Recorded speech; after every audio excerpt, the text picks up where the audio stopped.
Hi guys, I hope you're well and welcome to episode 144 of the James Layton Fitness Podcast. So within this specific podcast we'll be discussing exactly what fitness equipment, accessories I use and why. And these are things that, if you're not using currently, can actually make a decent amount of difference to your weight training sessions, specifically some of your lower body exercises, and I'll discuss why shortly. Now obviously some of this equipment is not going to make as much of a difference compared to your nutrition and weight training. However, once you've got that in place, once you've been doing that for an extended period of time, at least a couple of years, then it can be useful looking at some of these pieces of equipment. It can actually make a decent amount of difference with regards to your weight training sessions. So firstly, the first piece of equipment, and I invested in these probably about 18 months, 2 years ago, and that's a pair of squat shoes. And you're probably wondering, James, what are you on about? Surely a pair of squat shoes is not going to make that much difference to the way I squat, but they actually can make quite a significant difference. So one of the reasons why is with regards to a running shoe. If you're used to squatting in a running shoe, these are obviously designed for running, not for squatting. Good for running because they have air within the sole, and the sole typically is flat. And this is good for running, it takes the pressure off the foot when you're running, but you're losing power when you're performing your squats every time you squat in running shoes. Because of that air being compressed, because it doesn't have an elevated fixed heel, you're losing power, as opposed to a proper squat shoe. But because you've got a solid elevated heel, it essentially allows you to get deeper in the squat and you're not losing any power like you would do if you're using a running shoe. So some of you may have done squats before where you've put small weighted plates underneath your heels, which essentially just allows you to get deeper into the squat, allows you to get past approximately parallel to the floor. So a good depth would be just below parallel to the floor in terms of your quad in relation to the floor. So trying to get just below parallel to the floor in terms of having your quad just below parallel to the floor will be a great depth for most individuals. And essentially by having this elevated heel that's kind of built into the shoe, by default it just allows you to get to depth much more easily. But because of that solid fixed sole, again, you're not losing any power at all. And it sounds strange, but I honestly wouldn't squat in anything else. I remember when someone first recommended me these shoes 2 years ago, and I thought to myself, probably what you're thinking now, how can it make that much difference? Surely it doesn't, but it really does make a significant difference. It just makes the squats feel so much nicer.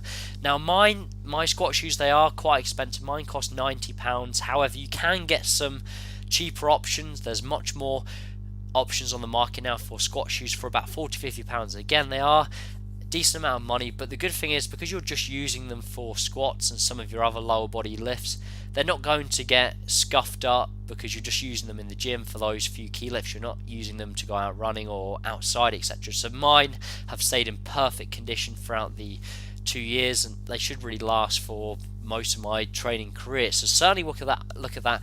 I use the Adidas weightlifting 2.0s, I think they're called. There's a lot of different colours you can get, and I think they're more like £70 now. When I first got them they were 90, but now the price has come down. But as mentioned, you can get cheaper alternatives for £40-50. Again, you're looking for that elevated heel, and it needs to be solid and fixed as well.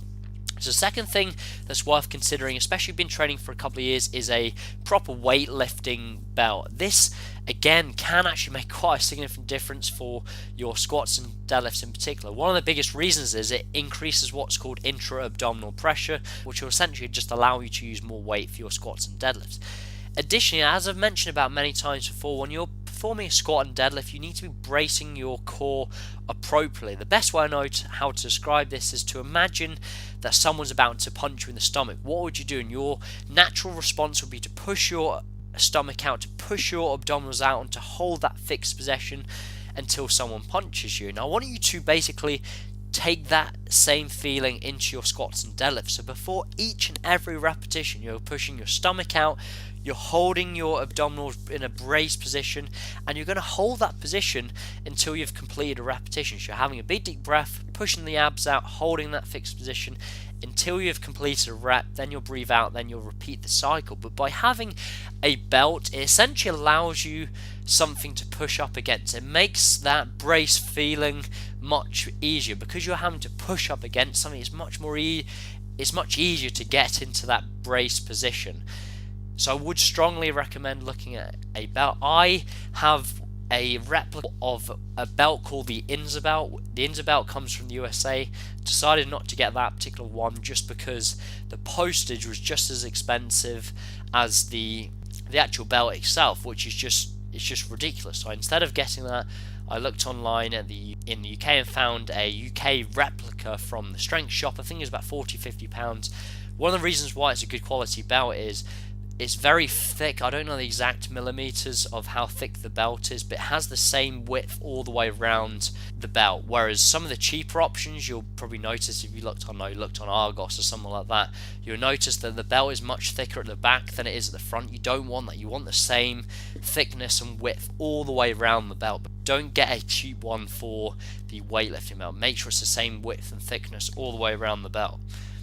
The next thing to consider is liquid chalk.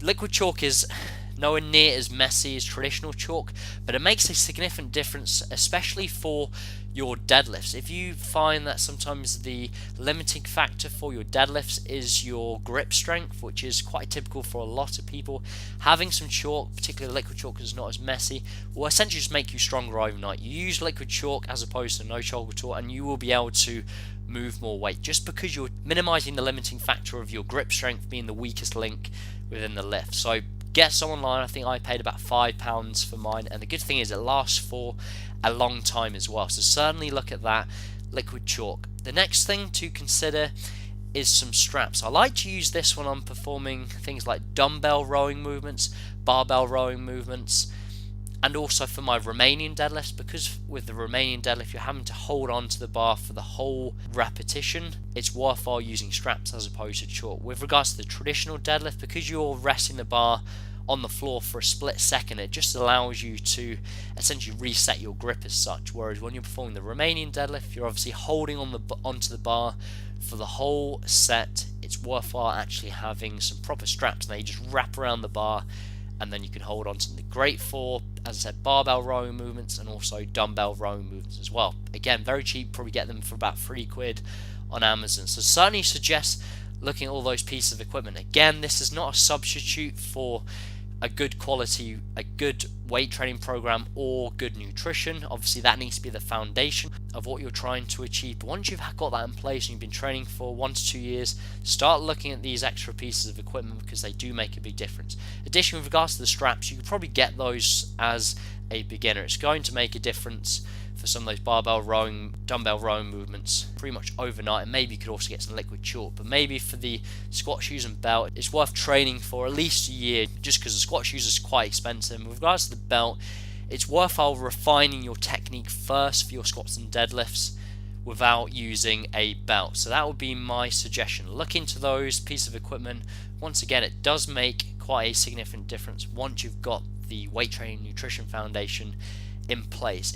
Thank you very much for listening. I checked my download stats this morning. We've reached almost 93,500 downloads, which is incredible. So once again, I'm really trying to get to 100,000 downloads for the end of the year. It would be an amazing achievement. So that's what I'm trying to target. So thank you very much if you've been one of the people listening, even if it's just one episode. I really do greatly appreciate it. It means the world to me. So thank you very much if you've been a listener to just one episode or multiple episodes, or maybe you've been a subscriber since the start of the podcast. It really does mean a lot. So thank you very much for the support.